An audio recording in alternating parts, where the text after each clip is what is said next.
Um, Ladies and gentlemen, my name is Scru Face Jean, and you are now listening to Hot New Hip Hop because hip hop is a sport, baby. Yeah.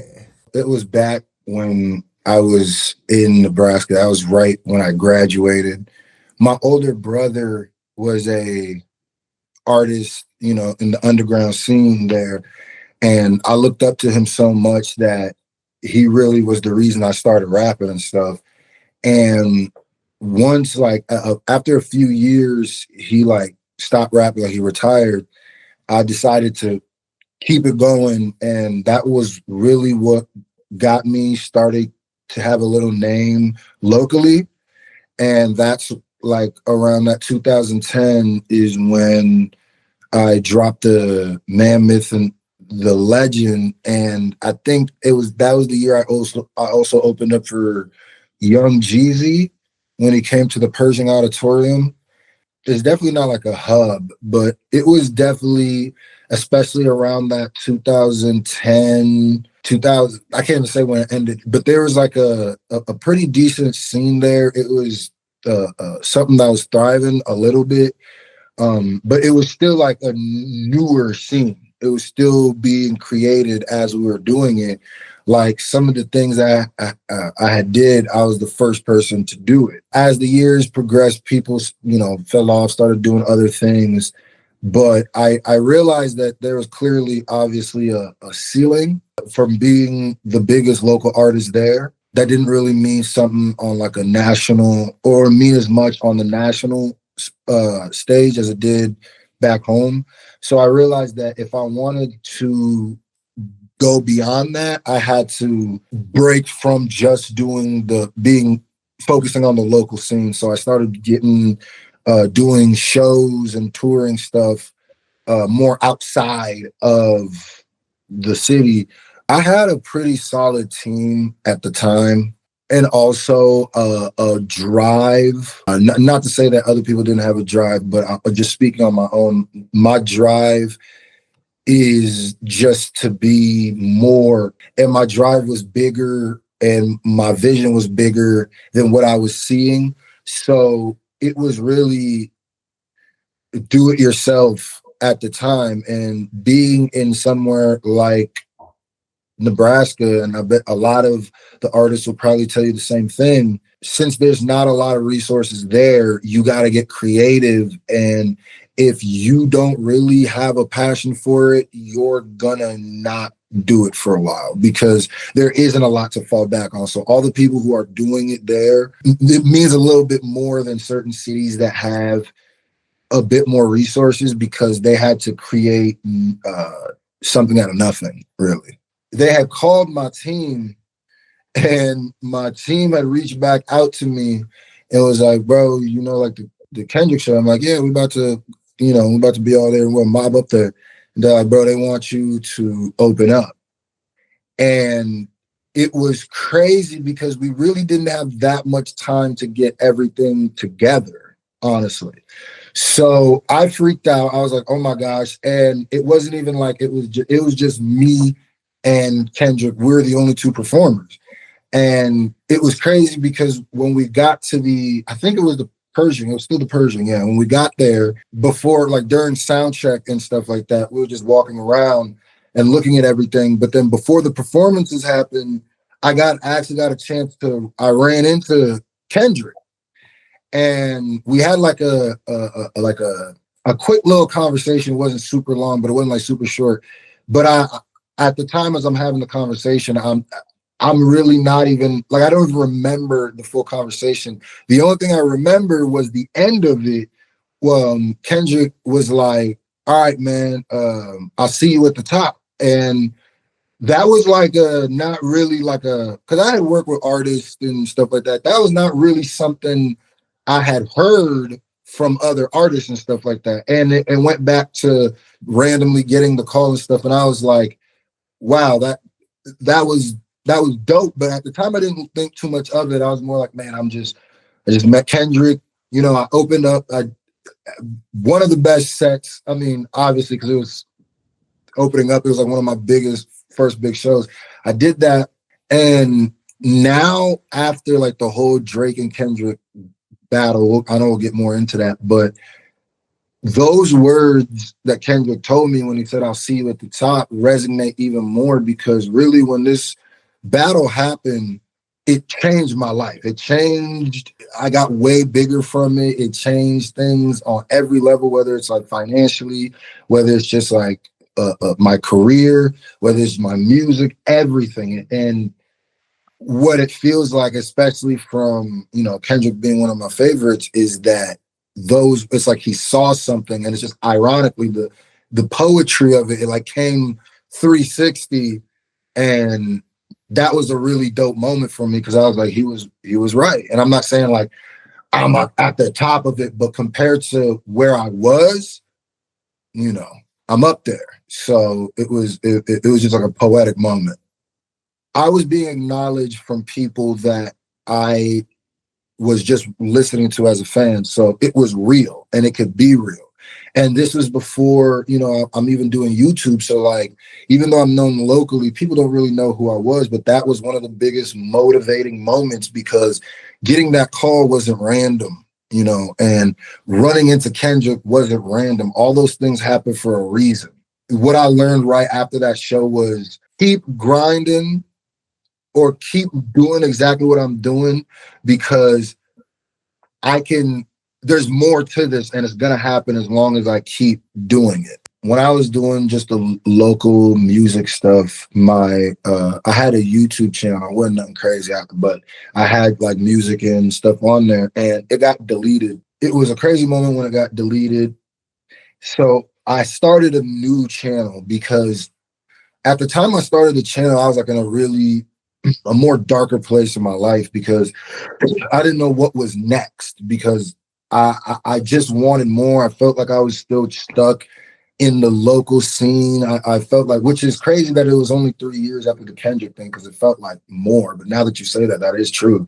But it felt like, you know, that moment wasn't coming. Like, not that I was losing faith, but I was like, whatever. So I moved. Like, I moved from Nebraska to Rhode Island, and I lived there for a couple of years, and I started really doing music because like YouTube, because I was more like in a depressive place and I was still doing music. I think my first upload was actually a song, but I just wanted to people to talk to about music. That was really genuine the reason I started it. And it's funny because when I started doing reactions, I wasn't even listening to the song. I would read the lyrics out just to have conversations because I had conversations with people like that back home. And I had conversations around because I had left my old management, found out some janky stuff that was going on with that. And I had left. So I was like in a real darker place, but I missed the connection of talking about music. So I started doing it just to, you know, really be in the comments. And I really didn't know who would watch it and stuff.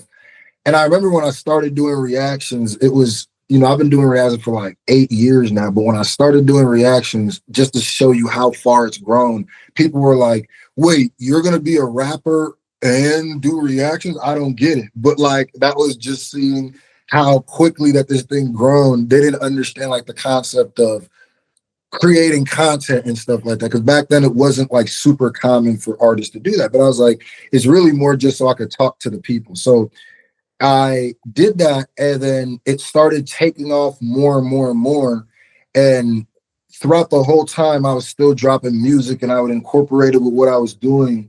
And there was like a scene of like on the YouTube rap side. There's like a scene, not the beginning of YouTube rap because that's been a thing since like KSI and Rice Gum and stuff. But I mean, like there was like another generation coming that was more serious about the music too. And we were still doing reactions and stuff like that. So I did that, and that's when it started really taking off. And then that's when I got into my little situation with Dax, and I dropped "I'm Not Dax," and that was the first song that I dropped. It was like a diss track, and that was the first song that I dropped. I got 1 million views, and after that, it was really just different things that I started reacting to. Like, wasn't even always just music, just different things I would get into, you know, that interest me. And it would, you know, slowly get me bigger and bigger through this stuff and through the people and the fans and the people that are like me that I was pulling from it.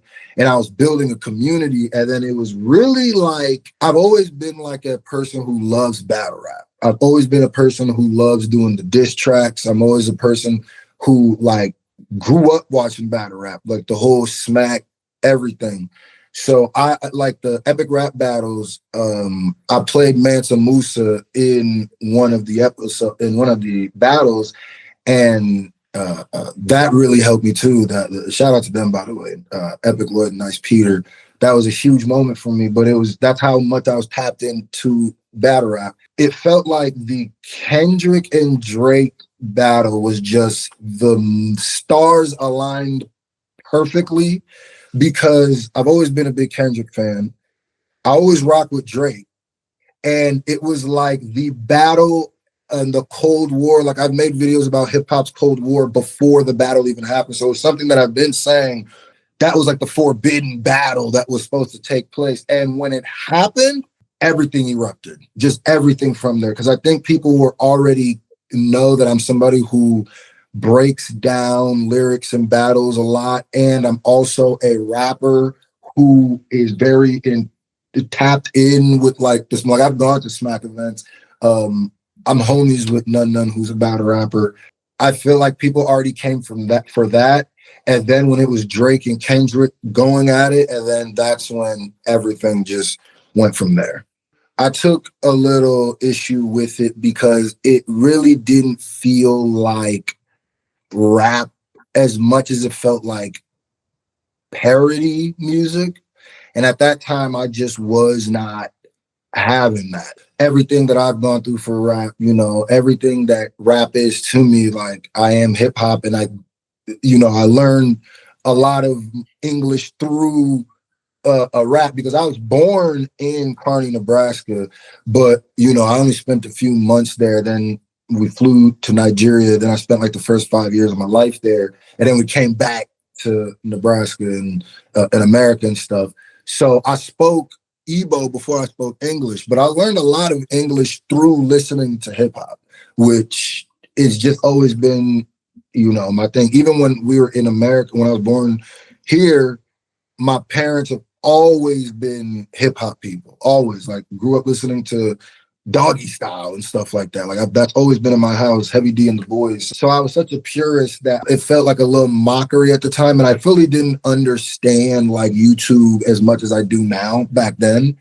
So I wasn't a big fan of it. And I think that's why when I said like there was a second generation of YouTube rap, that I feel like a lot of people felt that way in that second generation, because I think the difference between us, like that group of people, and the group of people before us, is we took music a lot more seriously. We still had like, some people threw the comedic and a little parody stuff, but you couldn't mistake it for, okay, these are people who either are rappers, want to be rappers, or are taking this a bit more seriously, where some of that other stuff felt a little like it's every day, bro. It felt a little bit more where it's like, this is distinctively something different than just rap.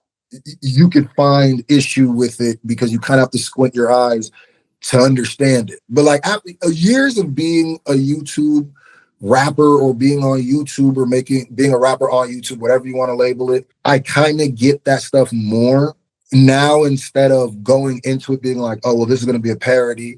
I look at it, because I have a second channel where I react to like artists who do like SpongeBob AI rap, where as before it's not AI rap, it's just like they created the voices and stuff, but they're like writing the lyrics and stuff. The artist Glor, I've reacted to his music before, and before, where I probably wouldn't even take it seriously because of what it was, just front facing. Now I've learned to listen to it and see if there's a parody element to it, or if they're taking it seriously. If I notice that it's some this isn't really about the rap, this is more about the parody, I get turned off a bit quicker. But I've learned artists, like I said, like Lord, who are, oh, this is clearly a rapper who's just doing it with this, like with a SpongeBob skin over it. So I've learned to appreciate it more. I look at battle rap, I look at it like I'm about to go into like a smack URL battle. So like I've watched so many of them, and I got the URL app, and that I kind of treat it like that. But I also know that I'm on a different platform where people aren't going to fully get certain things, especially from before. Now with the academic stuff, I'm more like on a bigger regular platform, so people can see it. So I do them like battle raps. So when I go into writing it, I start thinking of different things I can say about the person, different things that I've known. If you've been listening to hip hop or watching hip hop through YouTube or through anything, you know who Academics is, especially throughout the years. So a lot of the stuff that I was saying about him was stuff that I've just always known, I've always seen, I've always had in the back of my head. So the reason why I even dropped the diss track was because he pulled one of my tweets up on one of his streams, and he was going in on me for a little bit, and he kept trying to call me just like a fan. Oh, he's just a fan. Oh, he's saying that's stupid. He's saying how stupid, all kinds of stuff. And, I did a video reacting to it, but me as a rapper, like, let me use this. Let me make music about this too, because that's what I usually do. And I've always wanted to have like that conversation about academics and stuff like that. So, and then I also do a thing too, where like, if I got to make more stuff, because, URL battles are usually broke up into 3 rounds. So there's certain things where I go, okay, I'm going to hold that off just in case. There's certain things where I go, okay, I'm going to say this here for this certain reason. And I kind of just try to write like I am a battle rapper, like I'm about to go in the URL battle. But I also know that we do it in more of a song form, more of like just like a on record. So I also know there's a big difference in formatting a battle that's on a URL battle or like a smack battle or RBE or whatever, and then there is doing it on WAG. So by the way, shout out to ARP and RBE. I keep saying URL smack, but they're a great brand I watch too. In the writing process is definitely a bit easier because it's easier just to, in the research portion, it's because there's stuff already about these people, curated things where you can go in and see certain things and formulate them in your own way and stuff like that. Whereas to other people that aren't as known, you gotta literally do a lot of research. You got to do the same amount of research, but it's just like you have no sources with somebody else like that. And the more known you are, the easier it is. The problem with that is, though, the more known you are, the easier of a way for bias to come out. An easier way where the bigger the person is, the less it's probably going to be about what is actually said or the quality of the diss tracks or the songs, as it is the narratives that could be created, because then it becomes just who has the louder megaphone. And it really doesn't matter. So there's pros and cons in both ways.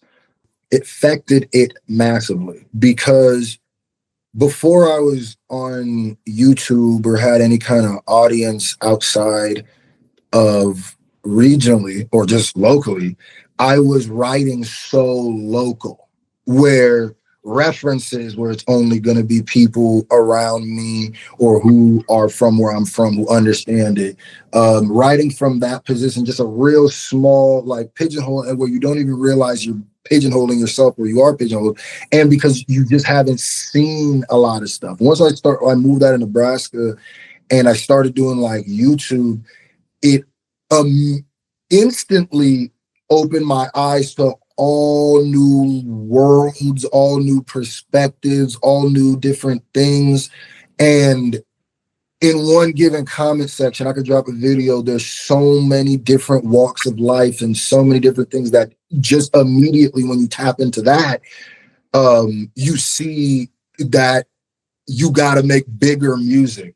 And then that's not even talking about other creators themselves that are from different places, that are from, so you start tapping in with these people. You go, oh, this person from Chicago, oh, this person from Texas, oh, this person from Cali, oh, this person from da-da. So you just start seeing more things. And like when I start doing the shows I've done since I've been doing YouTube, more people from different places have been coming, and it's really just it made me know that I had to start writing bigger, and influenced me to want to start writing bigger, because not everybody's going to understand these streets and these buildings from where I'm at. And I don't even like to write just like that unless I'm writing a song specifically about where I'm from, because it alienates people.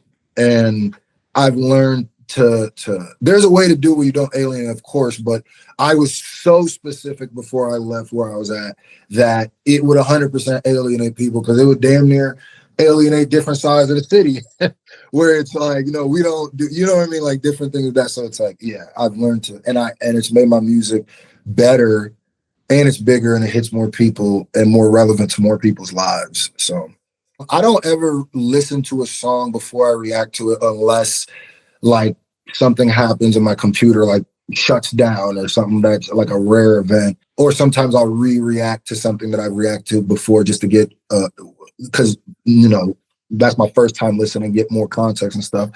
But I'm pretty sure I knew Kendrick was on the song, and that's why I was racing to it, because we haven't had a Kendrick music in so long. And whenever Kendrick drops, it's a big thing. You know, I did the Mr. Morale album, I did all that. And so when he dropped, I didn't know he was I didn't know the disses were coming though. I knew he was on the song because either it said it when I was going to react to it or something in the comment. It was a known thing. Now, I did not know the disses were coming. I did not know what the verse was about. I just thought it was cool, like Kendrick and Future. Oh, okay, this about to be dope, because I'm pretty sure they've worked together before. Was it Mask Off? Yeah, it was a Mask Off. Yeah, they did that, but having like an official like that, so I was like, okay, coming back with Future is dope. Then when I heard the content, I said, oh, okay, yeah, it's gonna be a hot summer. Basically, made my life and molded my life where I can never be in that position, because I always have something if I get a certain amount of miles away from my home, then I have something to record with. That's always the rule. So I'm always in a situation where I can record. There's been times where if something drops, we end what we're doing. If it's big enough, if it's a big enough situation, we end what we're doing, and we gotta go. I gotta get to the computer. I gotta get to, but I could travel with my laptop and stuff. So I'm always in a position where I'm gonna react to something, or if I'm in a position where I can't get to it right then, I'm getting to it immediately, because I'm not going to social media. I might drop a tweet during this thing. As soon as like the Kendrick tweet would go off, I would just put like a meme of me running to my computer,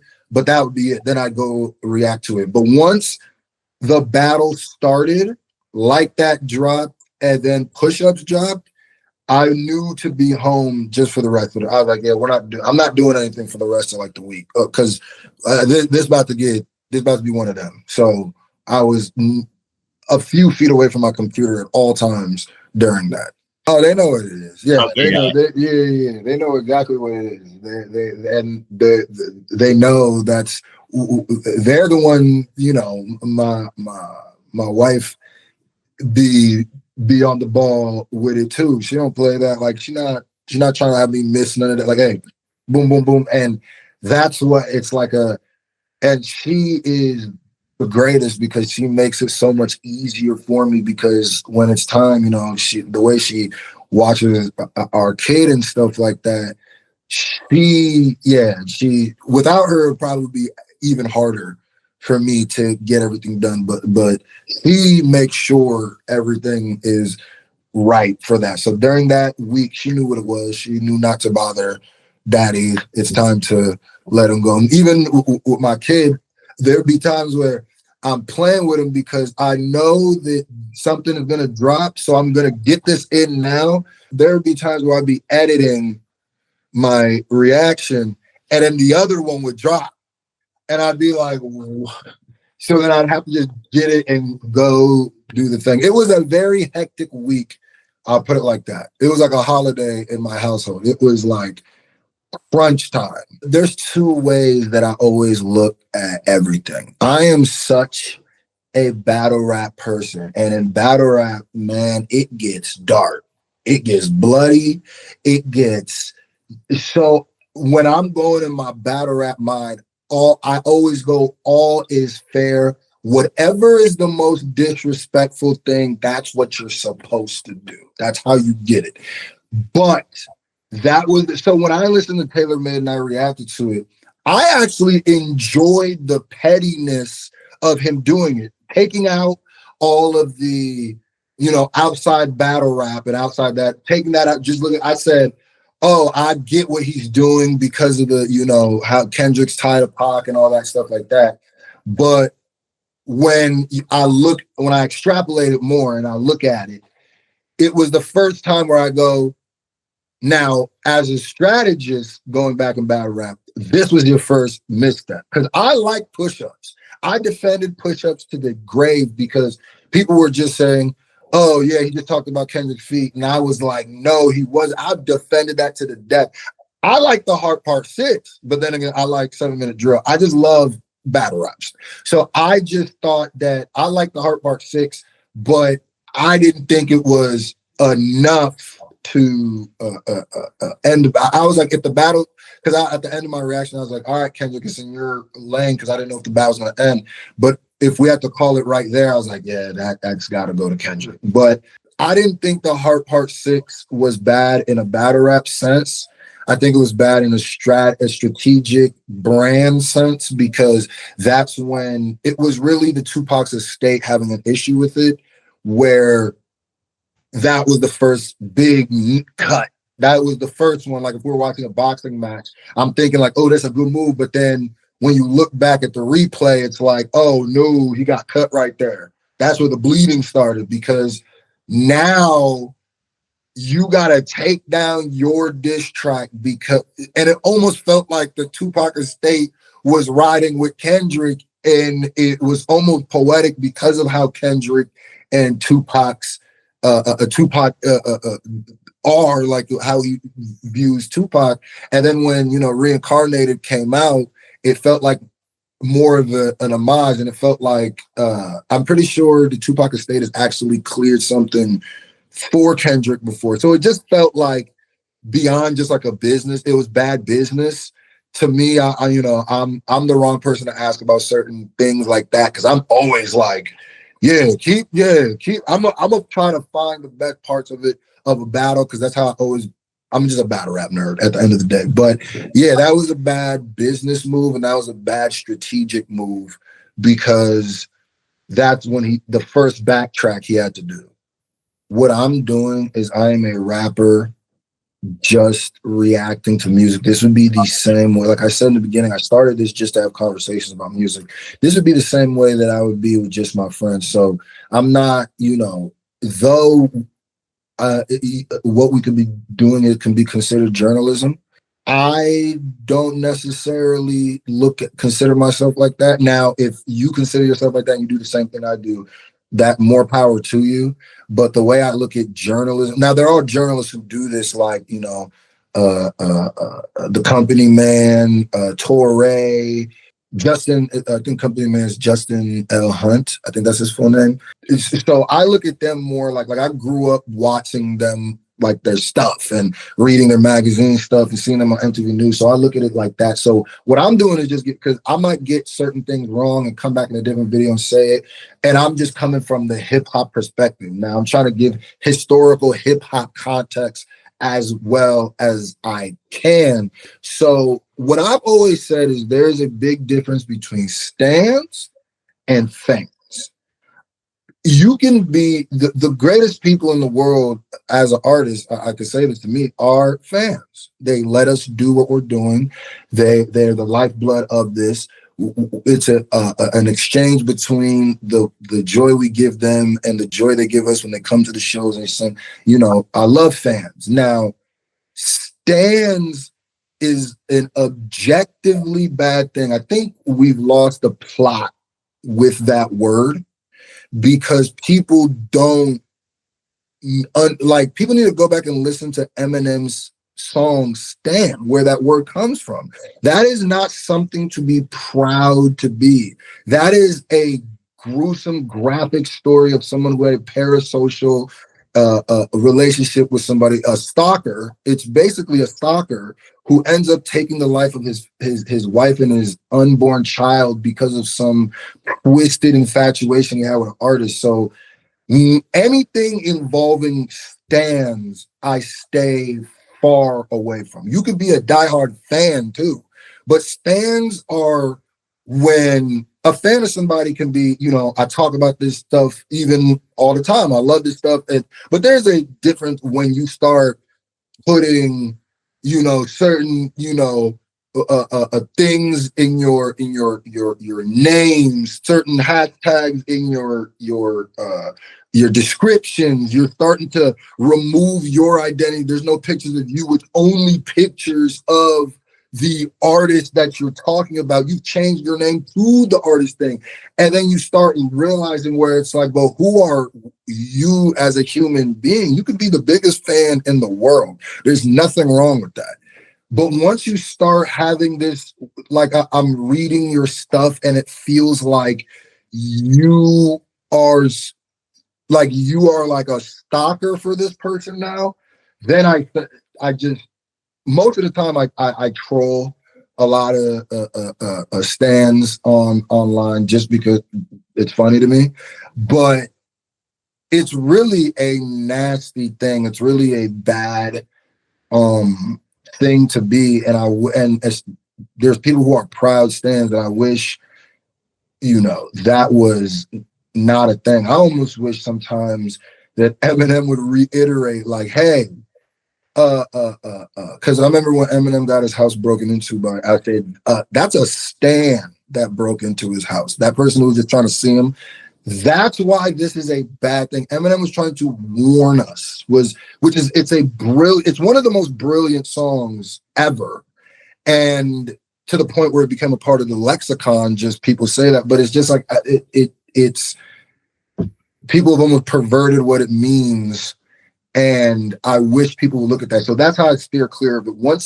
It's pretty easy, because once I see your thumbnail or your profile picture is an artist, your banner is that artist, your name is something derivative of that artist, and your tweets are unhinged about, because like I said, there's people who love certain baseball teams and they tweet about that baseball team. They're not a fan until it's like you start reading tweets about like, oh, they lost this game, I'm gonna drive to this person's house, or it has like that energy where you're like, okay, now this is unhealthy. So it's easy to see who those people are, and really the only engagements I do with them, I do a lot of engagements with them, I'm not gonna lie, but it's mainly trolling is what it is. Mainly just trying to show other people through engaging them the ridiculousness of being an open stand, basically. I didn't like either of them, right? But the first one, I think they were both very insulting. And I don't think people really, because there are certain people who tried to defend like the first one, right? And they're like, no, this is for the little man. He's doing this to be like, let's go. We're gonna break the industry. Drake is really the savior of all the little men. And I was just like, I don't understand how people are seeing like that. I understand the trying to protect Drake as like a last like bitch effort. But if you look at that petition, it was basically telling people that if you like Not Like Us, you don't really like Not Like Us. You were brainwashed into liking Not Like Us. And that is why that's very insulting. And I don't know how people didn't read that as just somebody kicking and screaming because they were upset. And it was like, man, maybe y'all don't play enough video games with people, because that sounds like when you're getting smacked in 2K and you're like, my controller's broke. You're not really beating me. They're cheating for you. That's what it felt like to me. And I was just like, I don't understand how people are reading this, but whatever. The one that I got the maddest was the first defamation one, because I was like, and that's what the one where I even saw the regular people who were trying to defend Drake. Some of them, more of them were like, I don't know how I could defend this one. Because I was like, I don't think you guys understand what the ramifications and what legal precedent this might set if they follow this through. Because what Drake is essentially doing is destroy, because do you know what kind of Pandora's box that could open up? And like, once there's a legal precedent to that, like, and I don't know why anybody would defend it, because you're cutting your nose to spite your face. Like it's like, wait a minute, you don't understand as a person, because a lot of the people who I'm talking about were like the content creators. And I was like, you don't see the problems in a rapper being able to sue somebody because they didn't like the things they said about them, because they said it hurt their brand. You don't even have to be a rapper. You don't see the slippery slope of that. And I was just like, this is the weakest thing I've ever seen a rapper do. This is literally like hip hop history.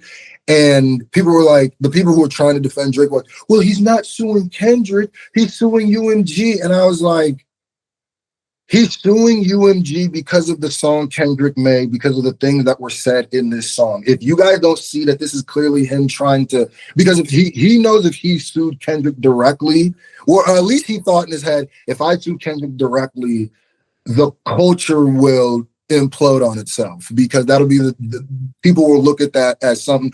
But I think he didn't calculate that people aren't that stupid, and we know that you're not suing Kendrick, but you're still suing because things that were said in a rap battle. And then I also pointed out the hypocrisy, and I said, why is UMG the problem when your diss track Family Matters, the hard parts, were also put out by UMG, and you're also saying things like Kendrick's wife is Kendrick's because I don't think they're married, but the mother of his child was his children aren't his.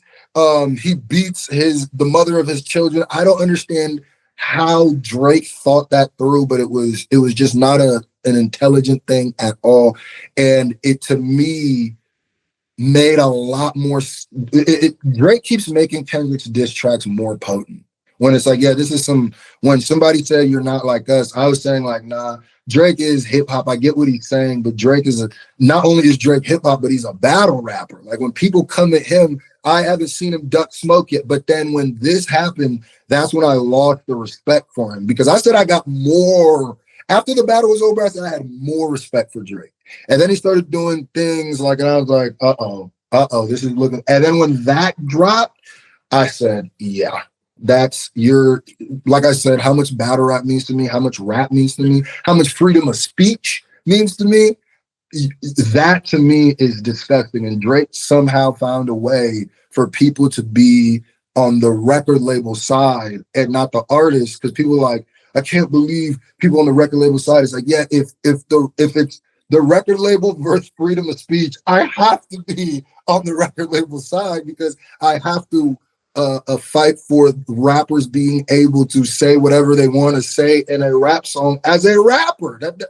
I don't even understand how people cannot see that. And a content creator.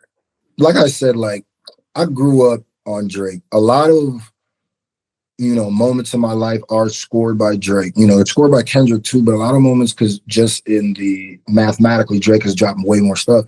It's scored a lot of my stuff. I think what happened with Drake, if you've listened to Drake for a long time, Drake is very insecure. We're all insecure, but like, he leads with his insecurities. In fact, I think that was a lot of the reason why we liked him to begin with, because he was like openly more insecure. And he's been saying stuff his whole career, like, you know, he has a chip on his shoulder. If he lost, he'd self-destruct. He said stuff like that. He's always had like that paranoid, they're out to get me. The powers have came together to collude against me. He's always had that. And where he's won and where he's been able to be held up was the people, like you said, he's always had the numbers. And strategically, he was smart in the two battles that he was in before this. Now, I've been a Drake fan long enough to know when he was battling dude in Toronto, so but people don't know about that. But with that good night of good luck. But what Drake did with Meek was he played the underdog role, even though he was bigger than Meek numbers wise. It was the whole, oh, you getting bodied by a thing, and like it was the whole like, oh, I'm going to play into my weaknesses. And I'm going to use it against him. He's in the Meek battle. He didn't try to out tough Meek because strategically he was smart. He knew that wasn't the play. He says, I'm going to actually bask in me being the R&B, oh, you're the tough guy, but I'm going to stay. It was almost like Eminem in 8 Mile, what he did against Papa Doc and why he won the battle. It was the same thing where he leaned into that, and that's why he beat Meek, because he kind of took Meek's weapons away from him, because if he tried to out-tough him, Meek could have came back with that, then it would have hit more. So he kind of beat Meek really bad. But what also makes Drake a hypocrite, because another reason he beat Meek so much was because of the people, was because of the memes. I remember back when like there was like KFC and McDonald's were tweeting like the back-to-back meal or come get your back-to-back. The same stuff that he's saying was used when the machine was on his side. That's another reason he beat Meek, because Meek was just out strategizing the position. Now the Pusha T, he lost on that. He might have lost lyrically on that, but where he won was the narrative was, oh, you crossed the line. And Drake was like, Drake had like a good like battle rap argument where he said, oh, now I gotta see you. So instead it wasn't like he was giving up, but he was giving up way more fly. It more sounded like, oh no, because back then I was like, no, it makes sense. You lost, but I get it. Like, okay, I get why you lost. It makes sense. And then the people were just so ready for, I think it was a Scorpion that came. People were so, and he just dropped some of the hottest music of his, he was on a bang, bang, bang. So the people allowed him to drown out the Pusha T loss. What happened though with the Kendrick thing is the stars aligned. I think I always said that there's this thing where every 4 to 8 years, and it's specifically like 4 to 8 because of the presidential cycle, culture changes. I've always think that. It's like it gradually, every year it's gradual, but then by like that 4th to 8th year, it's the opposite of whatever was respected before. And you can look at like how rap went from, I could even just start from like the real complex hardcore rapping of the early 2000s, like people were really focused. But then the answer to that was around like the 2007s, where like the snap music started, and then it was like all about being fun, and it was the antithesis of that. And then it just kept happening, and it keeps happening in that order. I think what has happened is Kendrick caught Drake not just lyrically and not just strategically, but he caught him right when the culture was shifting, right when the party side, the whole like what Drake was relying on, people were getting very sick of openly. You got to think of it. It wasn't just Kendrick that did that. It was the Cat Williams interview, where it was the Diddy situation. It was like people were getting sick of the whole industry type thing. And I think it was just like, to me, we're coming back to like an era where it's going to be really more about what you're saying. It seems more like a fight for the integrity of what is hip hop. Like I'm seeing way more often now the comments of what is hip hop, who is hip hop, what is your lineage in hip hop. Speaking about that, that's becoming more important again, and it almost is starting to feel like, you know, another like Public Enemy era. Not saying that it's like that again, but it's trending more towards like the battle of your soul. That's why Kendrick is winning so much with songs like Watch the Party Die and stuff like that. And Kendrick used that, and Drake was the representation of technically the old guard of like, and Kendrick, even though Kendrick and Drake are their careers like at the same time, Kendrick disappears and does this thing where every time he comes back, he feels like he's a new artist because he's like a new, whether it's like Kung Fu Kenny, whether it's, you know, K Dot, I call this one Crash Out Kenny, whether it's this one, he comes back and he seems to be speaking. It's like what he did with the Control verse. He's great at making moments. He spoke to what the culture was saying. That's what he said, I'm what the culture's feeling. And I think also Drake has dropped in the last couple of albums, hasn't been dropping his best stuff, and the culture's already been shifting away from him a little bit. And so he was already kind of on wounded knees. And I think Kendrick just delivered the exact songs with the exact lyrics, pointing out the exact things that exactly needed to happen for the facade. What he did was he broke the facade of Drake. And not saying like Drake is a fake person, but his shield that he was using to beat people with before cracked in half. And he had to defend himself in a way he's never had to before. And that's why I feel like it keeps getting worse and worse. Because if you think about it, Kendrick just really tweeted these songs, did the pop out, so just performed them once, did that magazine cover, did the Christmas giveaway free show where he did like one or two songs. That's all he's done. Drake has dropped in the last like summer, if you counted like all, Drake has dropped like so much music. It's clearly somebody trying to throw stuff to the wall to see what sticks. He's done so much things where it's, whether it's the going to the DeRozan show where people are going to clown you for that, whether it's the little speech he had at the thing, people are going to clown you for that, whether it's having academics who's clearly your mouthpiece speaking for you about the LeBron stuff, they're going to clown you for that. It's not somebody who's moving strategic, and that's exactly why he lost the battle, because Kendrick knows how to disappear so you don't have a bunch of ammo on him.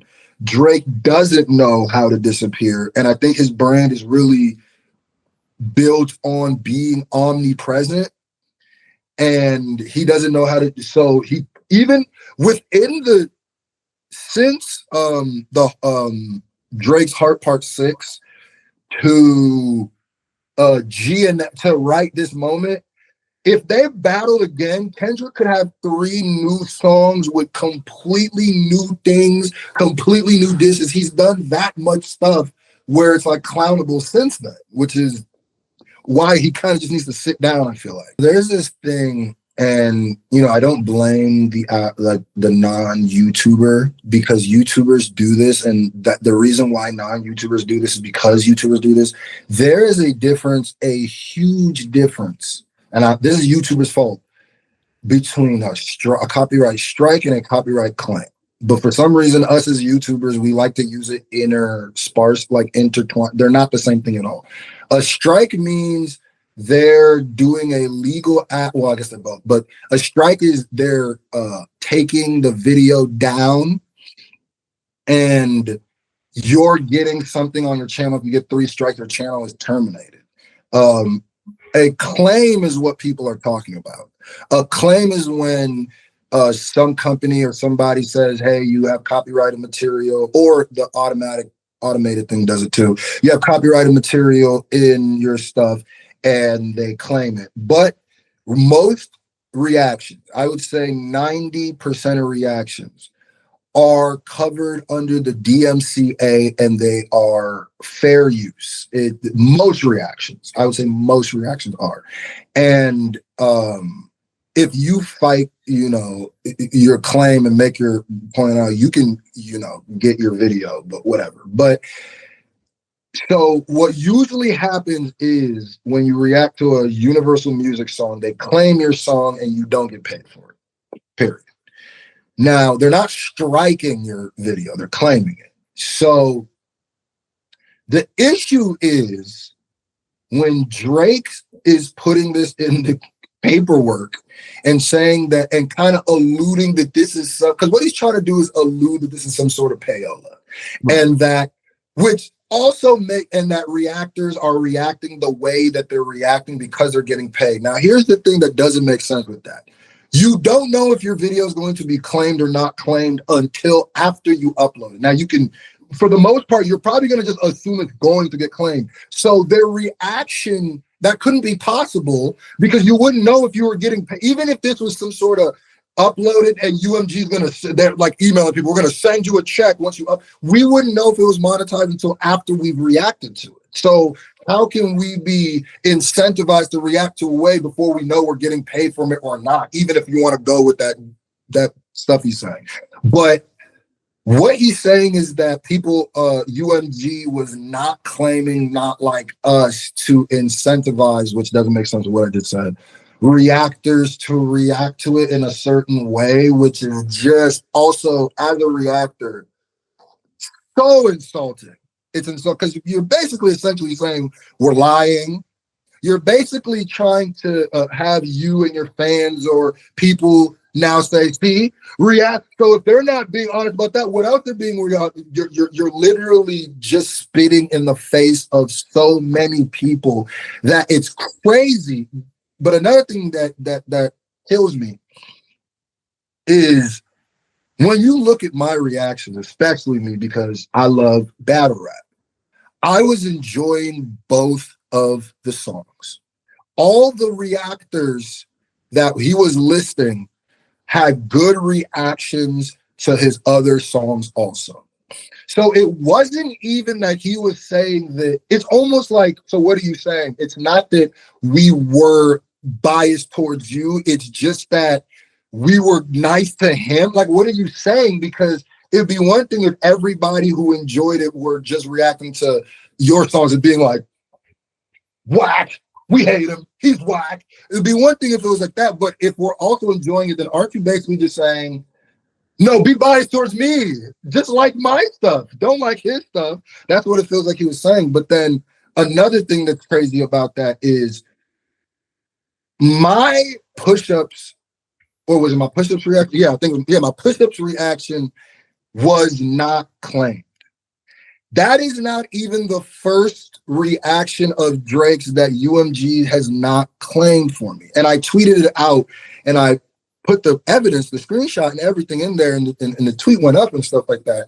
But I don't understand how Drake is using it. When I saw some of the things that was said in that paperwork, knowing the behind the scenes stuff that I know, I'm like, that's not even kind of true. That's not so. And another thing too is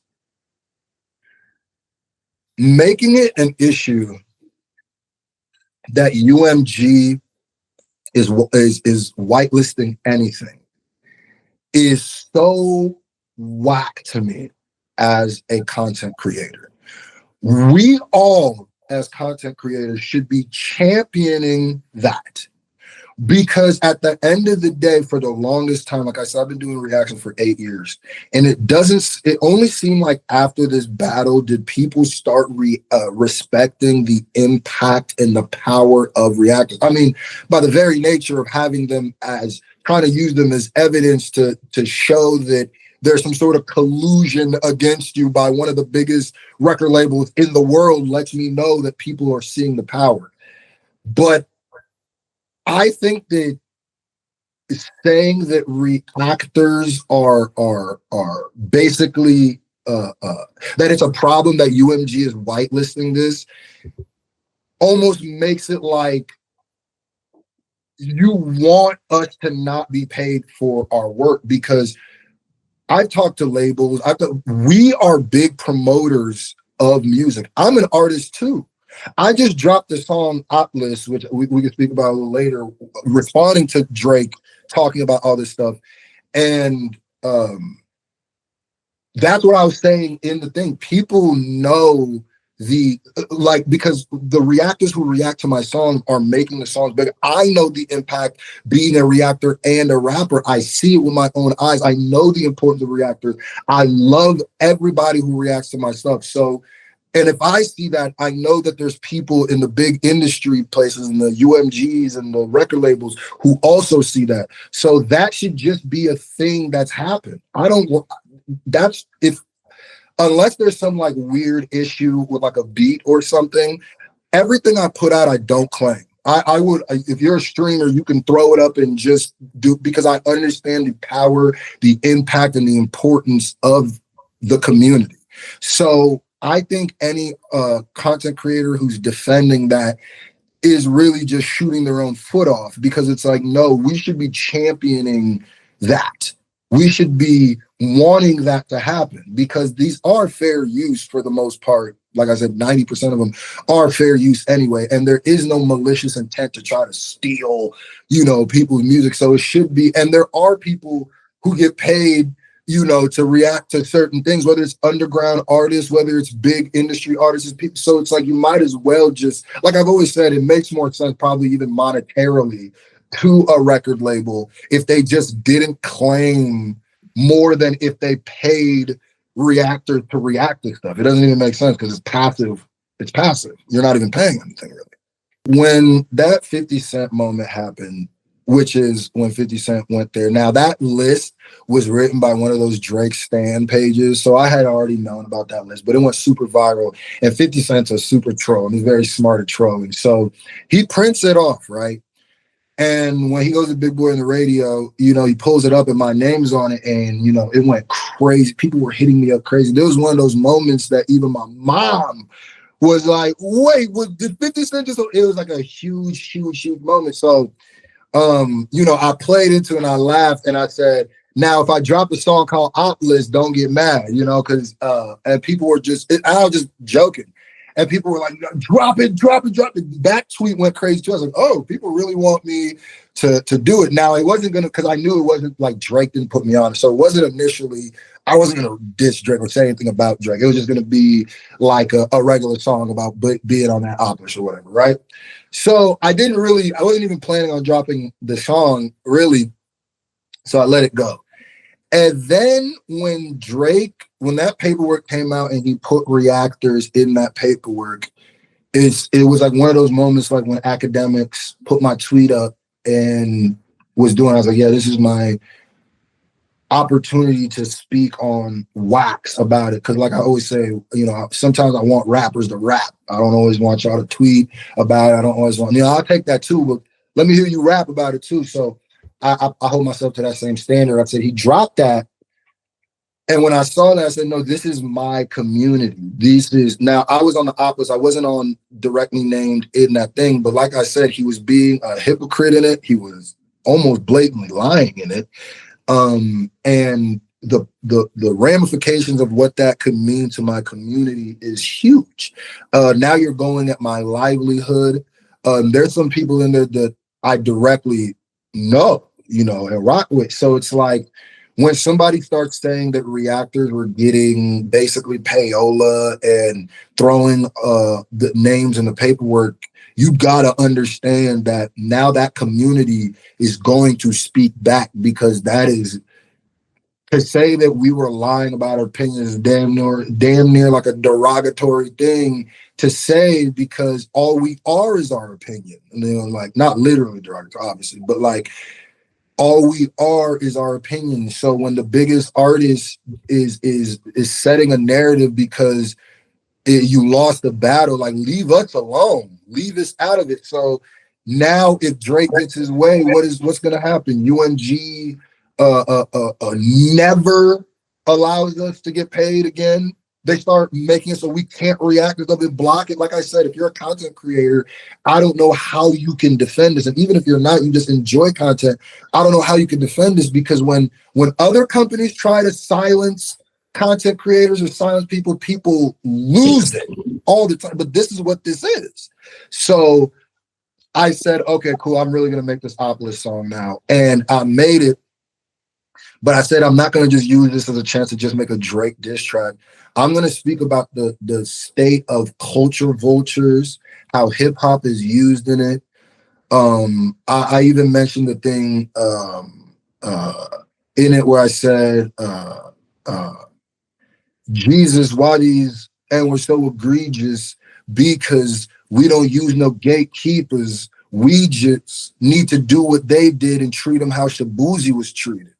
And there's like, so I use that as an opportunity to speak on something bigger, just the state of vulturing, because I feel like what Drake was also doing was vulturing the culture, because this is the same guy who called or messaged Kai Cenat to stay on stream so he could stream his diss track, aka push his narrative. And I'm pretty sure that was the diss track where he said Kendrick was beating his wife, the mother of his child, and then he literally put Kai in the paperwork saying that he was doing the same thing. So that's where I was like, oh yeah, you've absolutely crossed the line now. So I use that to just speak about how reactors get used, because we get used all the time. Like, oh, you want us to push your narrative, but it's not even like he didn't push your narrative. He just pushed the other guys too.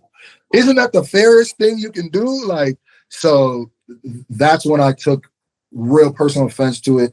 And then I started, I lyrically talked about it in the second, in the last verse. And that's when I brought up the whole, some points like where Drake was one of the people who was talking about it's unfair to use lyrics in court for Young Thug. And then he's quite literally only, and there was a body behind that. He's quite literally only using lyrics in court because he felt like his safety was, what did he say, impeded because of wop, wop, wop? Like, yeah, this is crazy. This is crazy. And another thing I think is weird, not to ramble, I'm sorry, but I don't get too many opportunity to just get my thoughts off like this. But a thing I don't understand strategically that Drake is doing is he just keeps making more group communities against him. So first you start off with the Kendrick community. All right, well, they're going to be against you. Boom, you lost that. And they're probably never going to come back, to be honest. The Kendrick ones, definitely. Now, I'm a Kendrick fan, but after these lawsuits, I don't think there's any coming back the respect I have for Drake after this. Now, you lost the Kendrick fans. Okay, cool. Then you start blocking like TDE from shows, and once you lose the Kendrick fans, you don't lost the TDE people. All right, cool. Then you start beefing with LeBron. Now you've lost the diehard LeBron fans, because if LeBron's your GOAT, yeah, Drake is an op now. Boom. Then you lose the DeRozan fans. Boom. These aren't just little NBA players. These are people who have massive bases. Then you lose everybody who was basically at the pop out. And then you go at the content creators, and for some reason he only named Black content creators, where it's like, what was strategically your plan? If you think that we're so strong that we could set a narrative to make you lose a battle, what was your plan on going against that same community? Like, what do you think is going to happen now? You think, and that's why, a lot of content creators, the biggest ones, I dropped the op list.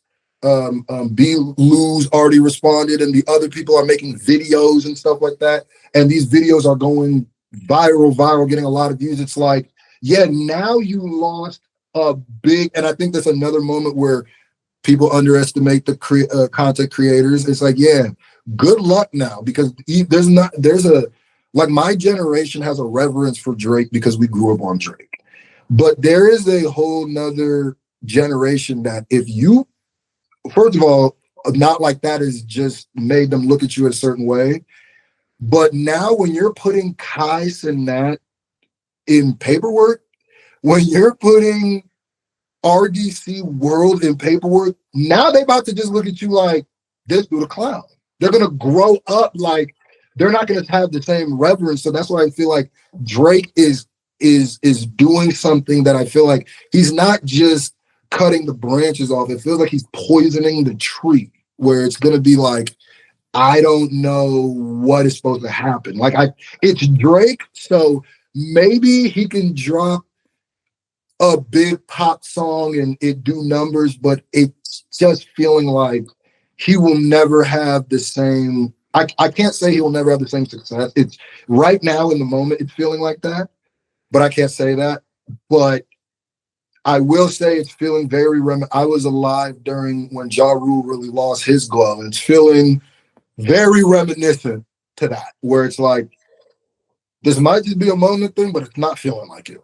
And Drake's not allowing it to just be a moment thing because he keeps doing things that are refreshing people's mind to it. I have nieces, and seeing how they look at Drake, I was like, because not like us hit like the youth in a way where it was like I mean like the youth in a way where I was like, yeah, I remember being this age, and this, like I said, it really is reminiscent to when 50 Cent came out, and it wasn't even that Ja Rule wasn't cool, was like lost the battle. It was like you acted like, are you listening to Ja Rule? No, listen, no, I would never. That's what it feels like, where it's like it's Kendrick made it cool to not like Drake, and that's where he messed up.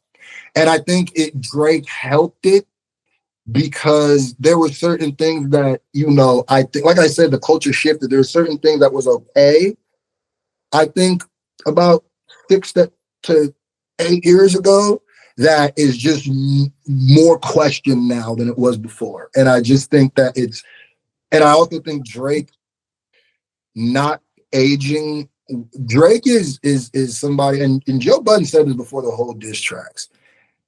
Drake is having a problem being like a 40-year-old. Like, I think he's 40 or he's about to be, but like he's having a problem aging up in music. And I think that's Kendrick also attacked that, where it's like, now Drake is almost forced to embrace his age, because if he's still anytime he does anything that's remotely childish, people kill him. Like even the poster of his tour having the kid's head, like the little cartoon kid, they're killing him for that. So it's just like one thing I underestimated from Kendrick, even though being a Kendrick fan, is Kendrick is an actual battle rapper. Drake is a fan of battle rap, and I think he loves battle rap, even though he's just doing the most un-battle rap stuff. But Kendrick literally has battles on YouTube. I didn't even know that until this battle started. And I mean structured battles where it's like, oh, I didn't even know he had battle. And that's where I went, oh, no, Kendrick's a battle rapper. Drake's a fan of battle rap. And that's the difference. I say this every year, but I'm really going to do it. Now that I said it here, I got it. I'm going to drop more music. I'm going to try to drop more music this year because, between I love being a reactor and a musician, but, it's two disciplines. They ask for a lot. So, and I really don't have like a team. It's really just like me doing like everything. Like, so, I'm going to try to focus more on dropping music. One thing that, my Whacked Out Mirrors, DJ Academics diss, and my op list reminded me is how awesome it is for people to talk about your music, break down your music, and how awesome the reactions are. Like, if I wasn't a reactor, I would still love reactions. Like, because watching reactions of my music, for once, instead of reacting to other people, it gives just another reverence. And it actually fuels me to do it more, because there's like an appreciation you feel. Like, I watch all the reactions. You could have 100 subscribers. If you react to my music, I've watched it, and I try to comment on every one and stuff. But like, it just, I'm gonna give. And I also love when I drop a song and I see a reactor react to it, like the artist side of me loves watching them listen to it and what they take from it and what they break down. The reactor side of it, me loves seeing them react to it, and it's like it does super well for them, because that's like me. I'm like, yes, I love to see that, because as a reactor, I know what that feels like. I know that energizes you more to look into the artist and stuff more often. So the last two songs I did very well for myself, and it also did very well for the reactors that I saw. So I just hope it motivates me to keep dropping stuff for them too, to just feed their pages too, because I've been fed so much from this community. So what I'm going to be doing is dropping a lot more music. I hate saying like the album is coming at this time, but because I like to just like make my music about what's going on and like drop like more singles at a time, and then eventually when it's album time, I'll create like a bunch more songs and then put them together as an album. So all I know right now is my project will be named Hip Hop is a Sport, and so far I think I'm gonna put the Whacked Out Murals freestyle and the DJ Academics, and the Oculus on it so far. So I'm just gonna be making more music. That's what I'm gonna say. And I'm thinking about an album, but I don't want to say when it's gonna drop or anything like that. But it will be named Hip Hop is a Sport, just like my brand. And this is also something I created during the battle too, because it was such a dope moment, and it felt like the competition in hip hop came back, and I felt like this was a motto and a mantra and something to crystallize the moment, and something that I'm like, let's keep this energy going. So like, I wanted something that people can get it and look down and be like, hip hop is a sport, and just keep that energy going, which I think it's definitely been going this year already with the whole Joey badass and the way it's going crazy. I'm loving this. I feel like hip hop is, is competitive again. People are really rapping again, and people are, and I don't mean everybody's like some lyrical. That's not what nobody wants that. I'm saying that even people are just focused on making the best of their music. Even if you just one of these vibey rappers, it feel like people are really like, okay, let's focus on making whatever we do the best of it. So that's what I said. Everybody's competing, and from the village.us, that's where I'm getting that off.